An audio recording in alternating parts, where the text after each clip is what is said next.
Hi students, today we start with the next topic that is the Gibbs energy change for predicting feasibility of a reaction। आज हम पढ़ेंगे कि Gibbs energy change से हम कैसे find out करते हैं कि जो रिएक्शन है वो फिजिबल होगी या नहीं होगी।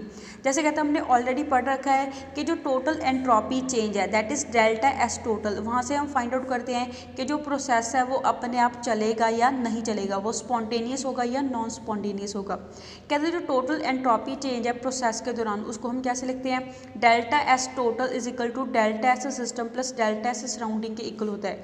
अगर कहते हैं जो सिस्टम है वो थर्मल इक्विलिब्रियम में होता है सराउंडिंग के साथ, उस दौरान जो टेम्परेचर होगा सराउंडिंग का वो सेम होगा सिस्टम के जितना। जब वो कहता है जो सराउंडिंग की इंथैल्पी इंक्रीज होगी उसकी वैल्यू इक्वल होएगी जितनी सिस्टम की इंथैल्पी क्या हो रही है, डिक्रीज हो रही है।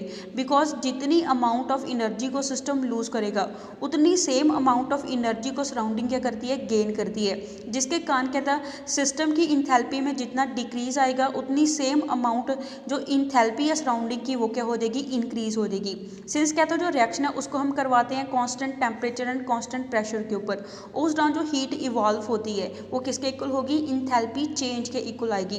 That is Q system is equal to delta H system के इक्वल होगी। नाउ कहता है अगर हम रिएक्शन को करवाते हैं कांस्टेंट टेम्परेचर एंड प्रेशर के ऊपर, उस दौरान जो क्यू अमाउंट की हीट है वो सिस्टम रिलीज करता है सराउंडिंग को रिवर्सिबली।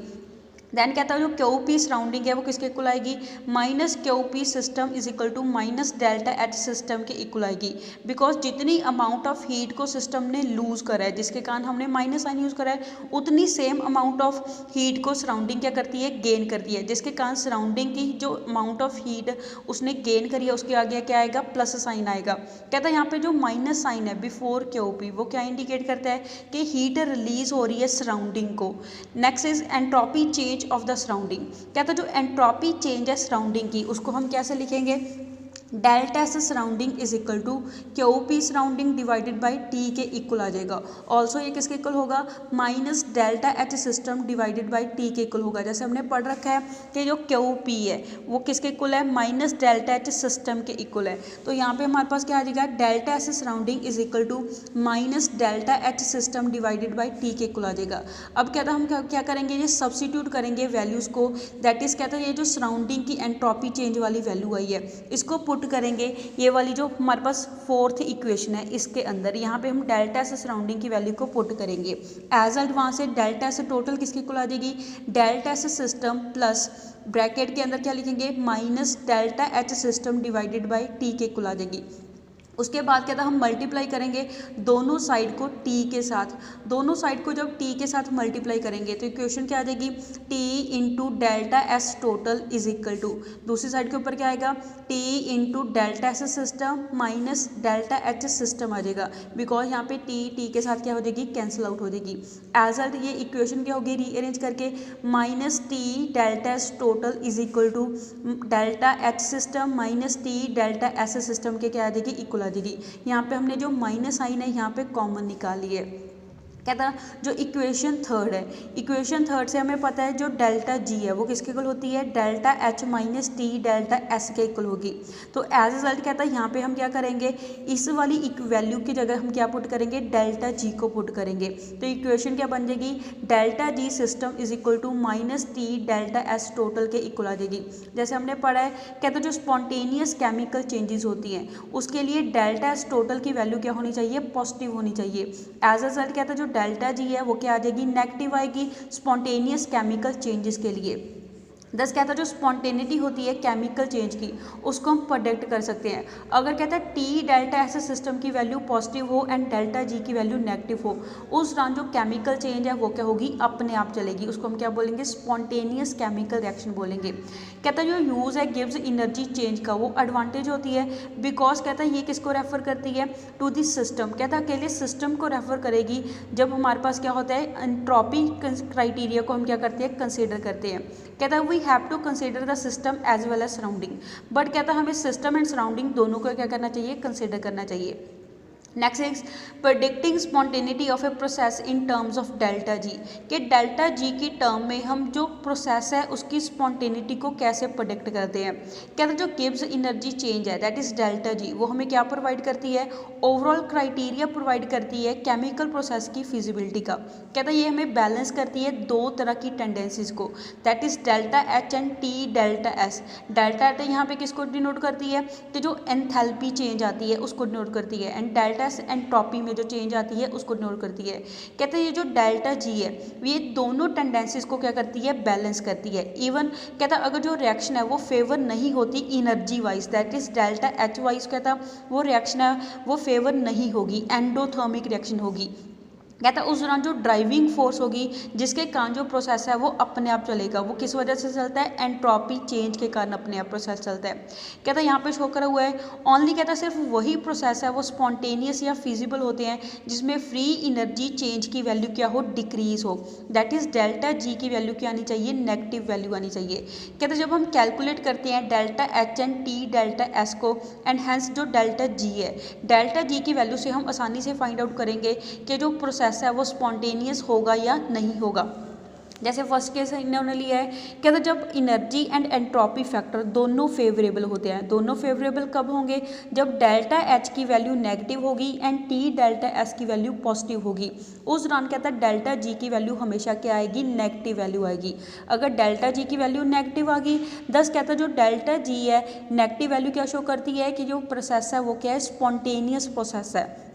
सेकेंड केसेस अगर कहता है हमारे पास दोनों तरह की टेंडेंसीज अपोज करे, ओपोजिट हो, दैट इज डेल्टा एच की वैल्यू नेगेटिव आनी चाहिए थी। अब कहता है डेल्टा एच की वैल्यू क्या आ गई है, पॉजिटिव वैल्यू आ गई है, एंड डेल्टा एस की वैल्यू पॉजिटिव होनी चाहिए थी बट उसकी वैल्यू क्या होगी है, नेगेटिव होगी है।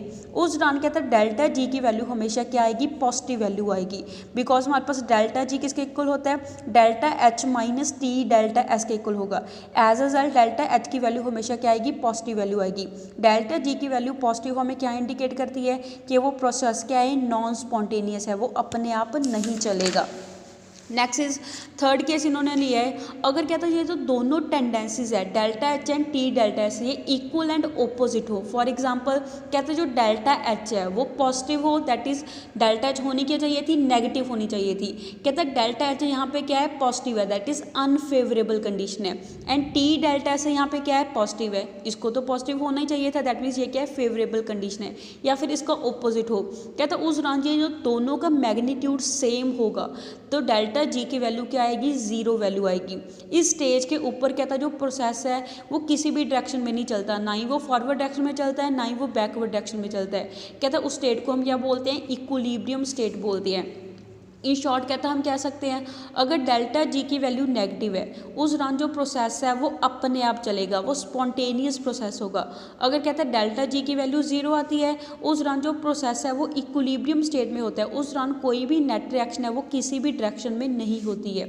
अगर कहता है डेल्टा जी की वैल्यू पॉजिटिव हो उस दौरान कहता है जो प्रोसेस है वो फॉरवर्ड डायरेक्शन के अंदर नहीं होता बट वो बैकवर्ड डायरेक्शन के अंदर चल सकता है। जस कहता है अगर जो चेंज आएगी वो स्पॉन्टेनियस होती है फॉरवर्ड डायरेक्शन के अंदर, उस दौरान डेल्टा जी की वैल्यू हमेशा क्या आनी चाहिए, नेगेटिव वैल्यू आनी चाहिए।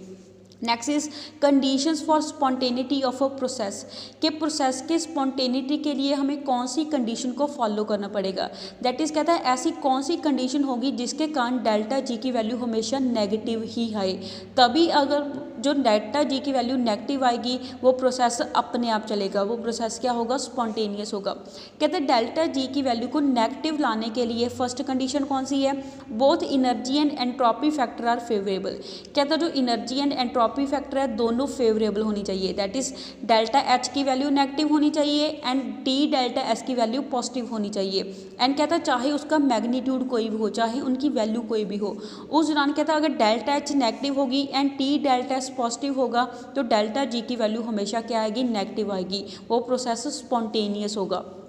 सेकेंड कंडीशन कौन सी है, जब कहता है जो एनर्जी फैक्टर है वो फेवर करता है चेंज को, दैट इज डेल्टा एच की वैल्यू नेगेटिव आती है बट कहता है जो एंट्रोपी फैक्टर है वो अपोज करता है चेंज को, टी डेल्टा एस की वैल्यू आनी तो पॉजिटिव चाहिए थी बट आ क्या रही है, नेगेटिव वैल्यू आ रही है। उस दौरान कहता है अगर हमारे पास डेल्टा एच की वैल्यू बड़ी होगी टी डेल्टा एस से तभी डेल्टा जी की वैल्यू नेगेटिव आएगी, अदरवाइज नहीं आएगी।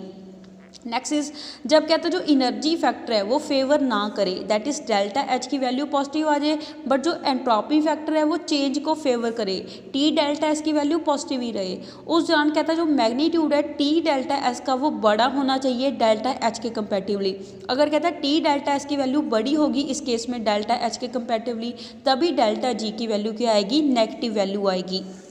Next is effect of temperature on feasibility of a process, कि प्रोसेस की फिजिबिलिटी के ऊपर टेम्परेचर का क्या प्रभाव होता है। जैसे हमने पीछे पढ़ा है डेल्टा जी किसके इक्वल होती है, delta H minus T delta S के इक्वल होती है। कहता है यहाँ पे जो टर्म है टी डेल्टा एस वो हम क्या एज्यूम करते हैं, लार्ज वैल्यू को एज्यूम करते हैं कि इसकी वैल्यू लार्ज आती है हाई टेम्परेचर के ऊपर, बिकॉज उस दौरान टेम्परेचर इंक्रीज हो रहा है, मल्टीप्लाइंग फैक्टर है टी, जिसके कारण कहता है टी डेल्टा एस की वैल्यू भी क्या होगी, बड़ी होती है हाई टेम्परेचर के ऊपर। एज वेल एज कहता है जितना टेम्परेचर हाई होगा उतनी पार्टिकल या मॉलिक्यूल के बीच में क्या होती है, ज़्यादा रैंडमनेस होती है।